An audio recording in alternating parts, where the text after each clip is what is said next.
ina akon lek na ritum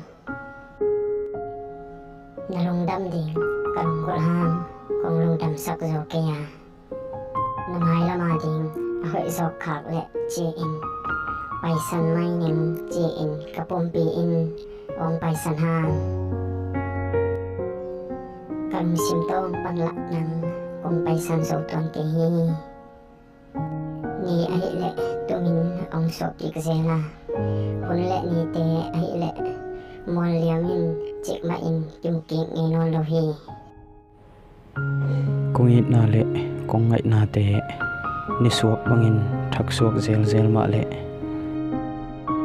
ni gel khen lo tong ichiam hon te la sul ong he king non lo dinga nang kung ngai na ni tum bangin akiam zel hangin nang kung it na a hi le abe ngi non lo ding le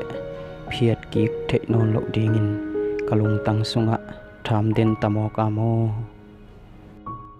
hun le ni moliam sa te sap ki the hi le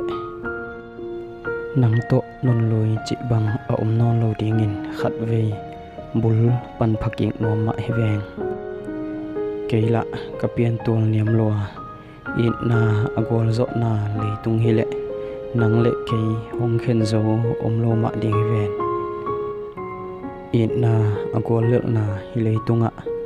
ilen khop lo hang in na gol zo in na bekin jing vai om na mun thang va na ikimu king ni chiang khen ni no lo ding in khat ve bul pan phaki kin iki na te thak suak saking ni mo nang lo to hi sim le hak sat na te no hak sama le ka hi the bangin han chiam to in nang lo nun tak ding nakisin to to ni nge mo he na pewa tang bang tamin nalung tup lia pal to nun nom va bang hong lengun mo ngil ni ke ma le nawang ngai na luan khi na luang sak non ke ni nge bang pha